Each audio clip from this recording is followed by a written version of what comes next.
Oh hi, and welcome back to another episode of my Necromunda Alliances. In this episode 9, we're going to be talking about the Slavers Guild. These guys are flipping cool, and the miniatures are absolutely to die for as well, if you ask me. Anyway, you can find the full rules for the Slave Guild in the House of Chains book, which is the Goliath book, on page 88, by the way. So if you haven't got that book, go and get it if you want to run the Slave Guild.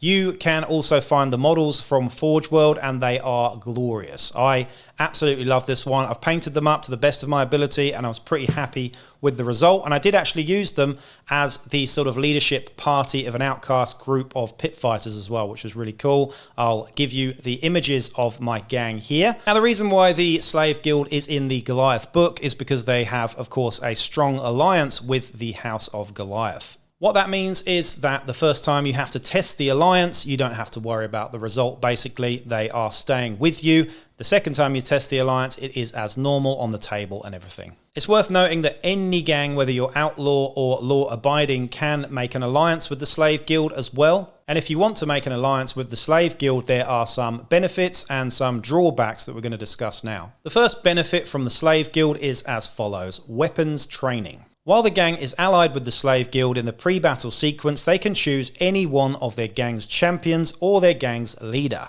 provided the fighter chosen is available for the upcoming battle as a candidate for extra training. For the duration of the battle, the chosen fighter counts as having one extra skill chosen by the controlling player from their primary skill set. This is awesome. You get a free chosen skill from your primary skill set. So this could be a really game-changing skill, something like Nerves of Steel or Spring Up or any of the other really sort of optimal skills in the game. You could go for something fun and fluffy, or you could go for something really powerful, or just something interesting that complements your gang. The other main benefit is you get to bring the actual slaver entourage, the 4 models that we've got here, as part of your crew as well. First, you need to roll a d6 and add your reputation though. If it is 10 or below, the total that is, the slaver entourage come with you. If you roll higher than that, 11 or more, they decide that they don't want to come with you. So you need low rep really to bring these guys. When you've got higher rep, alliances aren't really worth it. Alliances are a way for balancing the tables when you're not doing so well in a campaign or you've not got that much rep. It's also worth mentioning these guys come for free in this instance. They count extra to your actual crew as well, so you get extra 4 fighters when they turn up, which is excellent.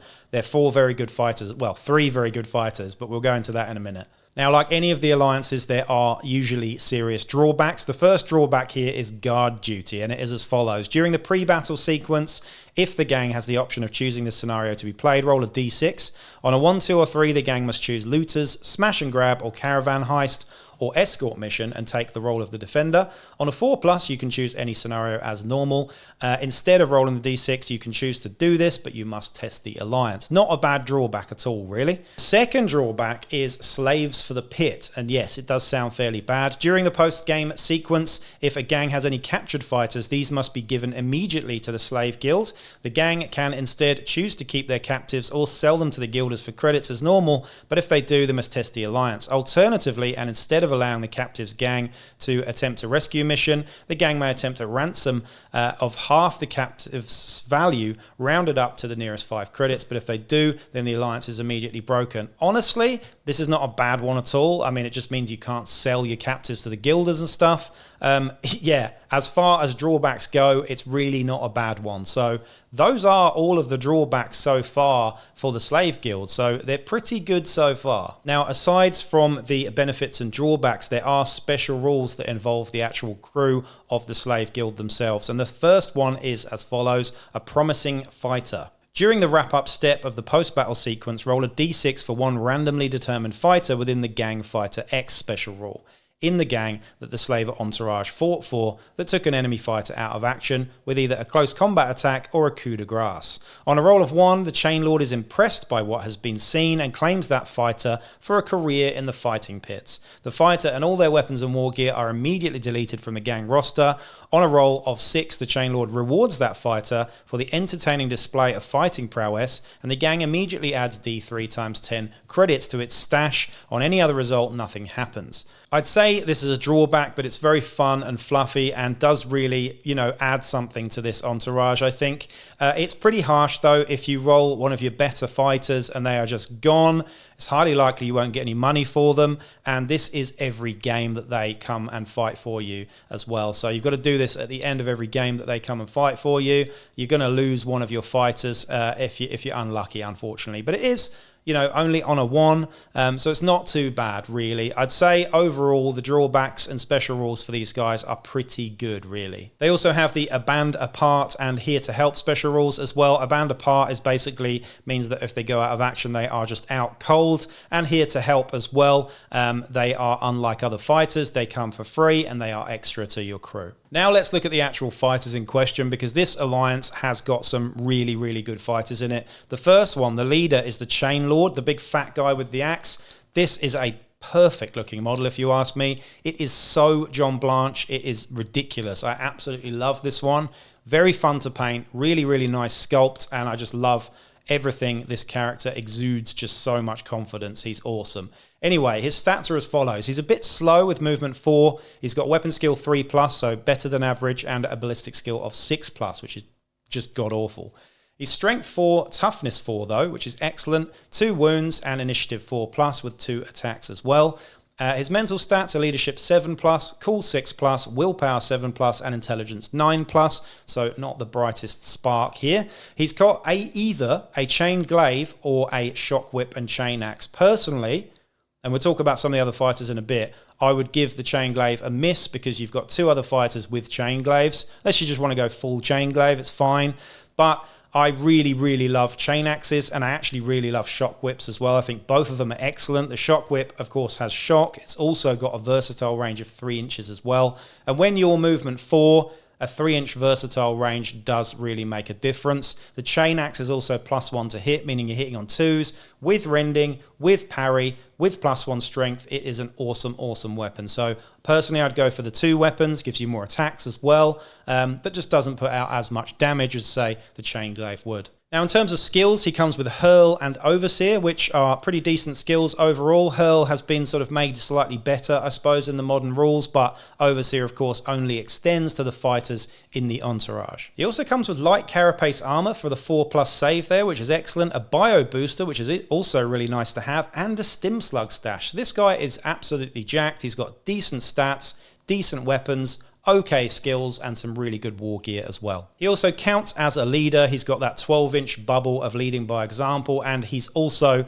got group activation too as well. So already one of the best allied leaders that you can get so far. Next, you've got the shackleman, or shackleman, as I like to call him. This is another big fat dude, and this guy is actually the weakest link in the crew. It's a great, great model, though, I have to say. Again, all of these models are fantastic. The shackleman is movement 4, weapon skill 4+, and ballistic skill 5+, strength toughness 3, 2 wounds, initiative 4+, and only 1 attack. He has got a leadership 8+, a cool 7+, willpower 7+, and intelligence 8+, so not very good, but he has got 2 wounds, and he counts as the champion in this crew, meaning that he gets the special rules for group activation 1 and the leading by example of 6 inches there as well. He comes with Disarm, which is a weird skill to have, but kind of fluffy, I suppose. Flak Armor, a Cult Icon, which is on the back there, and a shock stave and a harpoon launcher. The harpoon launcher is modeled like a sort of man catcher. It's pretty cool, but the harpoon launcher is just not a very good weapon. It's very fun and fluffy to use. It has drag and impale, but you know, when you're hitting on 5-ups normally, it's not great. It's only 18 inches as well. This guy is just not going to hit a barn door most times. He has got a shock stave though, which is a nice close combat weapon with its 2-inch versatile and shock as well. Then you get 2 pit fighters. Now these guys are awesome. They also look great as well. Both of them have chain glaives, or a version of a chain glaive. One's actually got a chainsaw attached to his arm, which is really cool, but I think it does count as a chain glaive. They are movement 5, so they're actually a bit faster than the other 2, and that's really, really good. Their weapon skill 4+, their ballistic skill 6+, strength toughness 3, 1 wound, initiative 4+, and 2 attacks. They've also got 8+ leadership, 7+ cool, 8+ willpower, and 10+ intelligence. Very, very stupid. Now they come with a chain glaive, which has 2-inch versatile, is damage 2, -2 AP, and just really nasty. The downside of the chain glaive is it's -1 to hit in close combat, but If you've got a versatile weapon, you're not going to use it in close combat. You're going to use it at its versatile range. And when you're movement 5, and you've got D3 on that, you've got 8 plus 2, that's a 10-inch threat range with this thing. It's pretty nasty and will kill you if it hits you. They've also got Rain of Blows as well, which is situational, but means you can treat a fight as a simple action as well. So you could swing this thing 2 times in a turn if you're lucky and take out multiple opponents. So it does come up occasionally, so don't neglect that. Rain of Blows can be quite good. They come with flak armor and a stim slug stash, which is also really nice to have. Once per game, you can really boost their toughness and stuff, just make them hit even harder. So really, really good. They also come with the bodyguard and indentured fighter special rule. Bodyguards means that if you're within, I think, 2 inches of the leader, you can transfer all of the shots, the effects and wounds onto one of these guys instead of taking it on your chain lord. They've also got Indentured Fighter, which means that if the Chain Lord and the Shackleman are removed from the game, these guys count as bottling as well, so you'll need to make those bottle checks for them in every subsequent turn. But overall, honestly, I think the Slave Guild is just flipping awesome. They are really, really cool in the sort of narrative and story of them. The models are fantastic, and they're actually pretty good in the game as well. They're very close combat focused, of course, but they would be. Like I said, the weakest link in the chain, pun intended there, is of course the Shackleman. He's just not that great, but again, you're getting a really good guild here compared to some of the other guilds. I think they're certainly up there as one of the best. They're expensive, and if you want to use them as your outcast delegation leadership group, you certainly can, as I've done with my sort of pit slave gang here. Had a lot of fun with them. They were very one-dimensional and very fighty, and certainly don't compare to something like Corpse Grinders. But again, if you just want to play for narrative and story and fluff, then these guys are awesome. Expensive miniatures from Forge World, of course. You could make your own ones up. That's absolutely fine. But yeah, these miniatures in the hand are absolutely gorgeous. So do go and get some if you haven't already. Anyway, that is the Slavers Guild, and I'll be back with episode 10, I think, next. Peace out.